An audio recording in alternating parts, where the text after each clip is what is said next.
Pessoal querido que nos acompanha diariamente nas mensagens diárias da Ascensão, é muito bom estarmos mais uma vez durante esta semana conversando e nós damos continuidade na nossa conversa, no nosso bate-papo diário sobre os Salmos. Hoje, Salmos 61 e 62, parte da nossa leitura, e especialmente o Salmo 62 é uma oração de Davi falando de que Deus abençoa aqueles que o obedecem.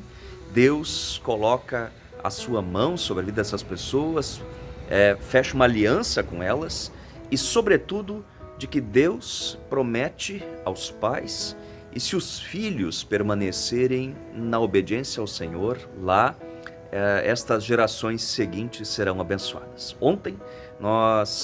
Anteontem, na verdade, domingo, nós conversamos na comunidade da Ascensão sobre o legado, sobre as diferentes gerações e especialmente o que as gerações passadas têm a dizer às novas, às atuais gerações. E nós relembramos, assim como nos Salmos, e na verdade toda a história bíblica vai nos trazer esse relato de que no antigo Israel, e nós devemos herdar esta herança, a fé sempre tinha a ver com a transmissão de valores, princípios e o amor a Deus de geração em geração.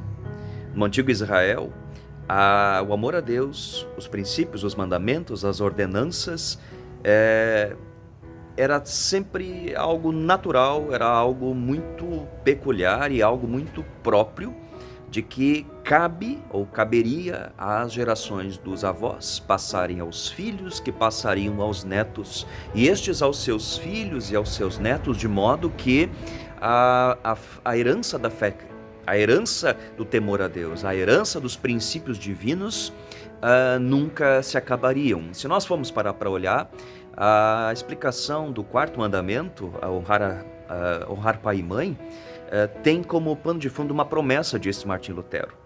E assim também nós encontramos lá no Êxodo 20, de que aqueles que amam a Deus e que louvam o seu nome, honram também seus pais, a estes dois mandamentos é dado a promessa de que estes viverão por longo tempo sobre a terra. Ou seja, nós não estamos falando aqui de quantidade de anos, nós não estamos falando aqui de quantidade de vida, de tamanho de história aqui, vida terrena, mas nós estamos falando de qualidade, estamos falando de honra, estamos falando de equilíbrio, estamos falando de fé, estamos falando de uma vida equilibrada, de famílias equilibradas, onde o amor a Deus permeia todas as relações. Então, o Salmo 62 nos lembra mais uma vez isto.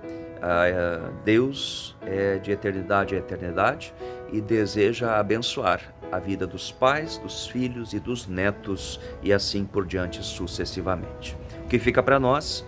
A tarefa de que, como geração mais antiga, geração que está passando, transmitamos aos nossos filhos as histórias de Deus conosco e as nossas histórias com Deus. Esta é a nossa tarefa, esse é o nosso maior legado. Que você possa fazer isso na sua família, transmitir àqueles que estão vindo e àqueles que virão o amor a Deus como princípio básico da boa vida e de todas as coisas. Um grande abraço, uma abençoada terça-feira e nos vemos amanhã.